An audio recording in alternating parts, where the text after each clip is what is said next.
Hey guys, I have a quick video for you today. I want to show you a different way and an easier way, probably the simplest I've ever seen, to make a flag. Now, this isn't going to be a rustic American flag. This is going to be a Christian flag. Easter is this coming Sunday, and I figured no better time to make a Christian flag, but not only because Easter, but because you don't even need to make stripes on a Christian flag. All you need to make is a blue union and a red cross. Now, with the union and the cross, you don't even need a tool to do that other than maybe a pocket knife if you want to scribe a line to kind of separate it so it's easier to tape off.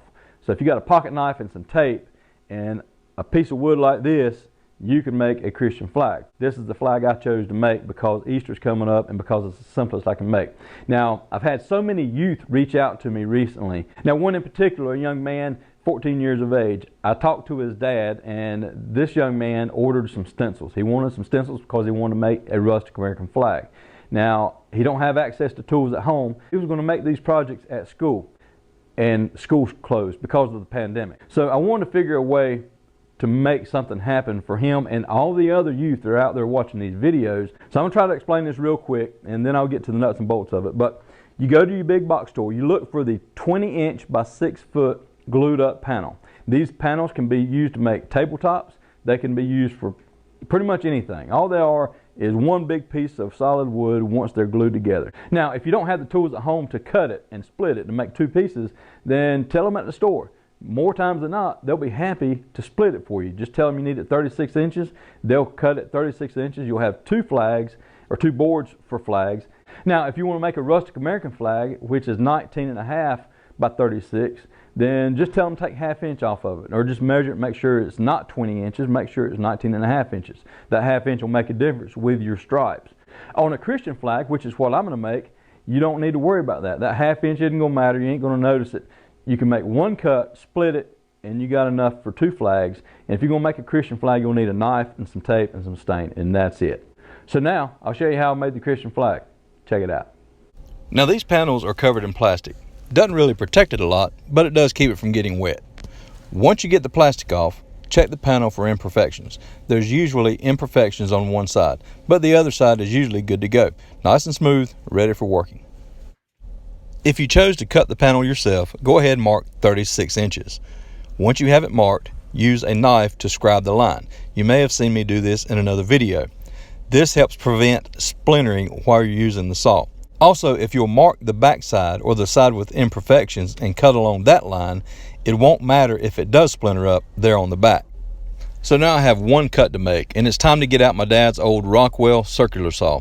This thing's solid, it's really heavy, and it works great, and I just can't go away from this old saw.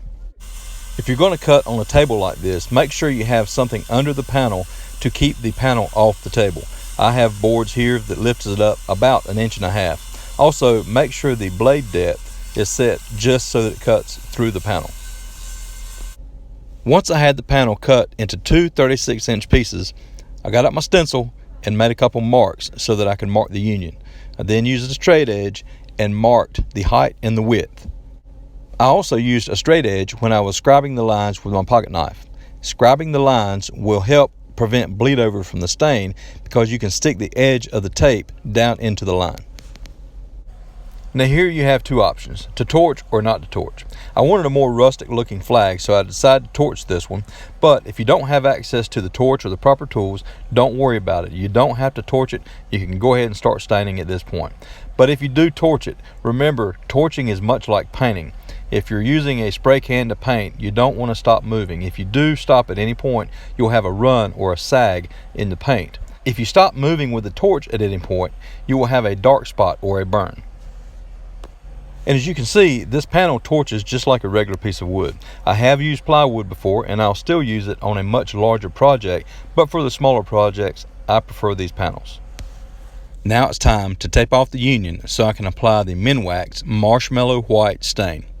While applying the tape, I make sure to push the edge of the tape down into the line that I scribed. This helps prevent bleed over. I add a couple more pieces of tape, which will give me a little more room to help keep the white off the union. I purchased a very inexpensive pack of foam brushes from Harbor Freight. That's what I'm using to apply the stain. Once I'm done, I'll discard the brush and don't have to worry about cleanup. I know from previous experiences that if I torch over this white stain, it will leave a more black or sooty look. Once the first coat of stain had dried, I realized that this wood really soaks up the stain and allows the wood grain to show through more than I wanted it to. I applied a second coat of stain, which was just right.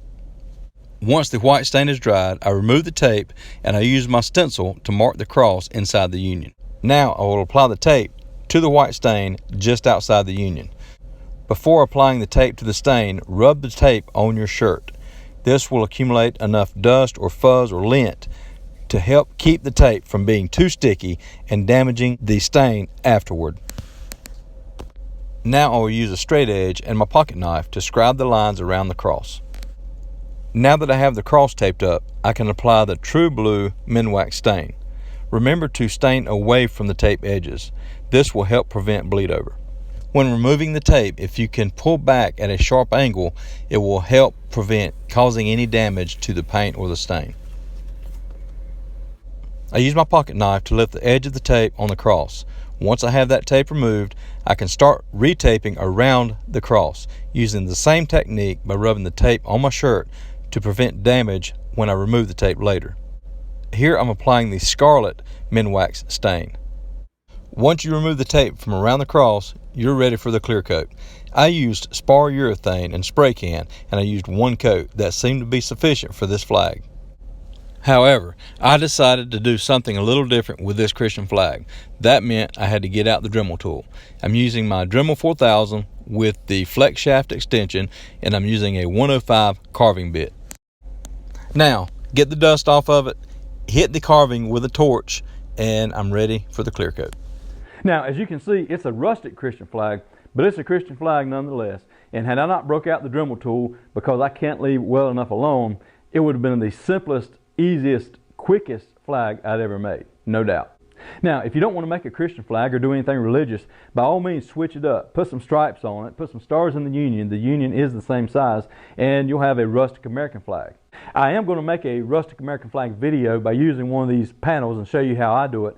I did, again, get the information from Joe Burdick and John Alvarez. I really appreciate them helping me out, and I'm going to use their techniques put together and make a rustic American flag. Now, this is a stencil that I made to mark the cross before I started carving it. If you're wanting one of these stencils, I'll probably have them on my website pretty soon. If you don't see it on my website, just send me an email and I'll let you know what the details are there.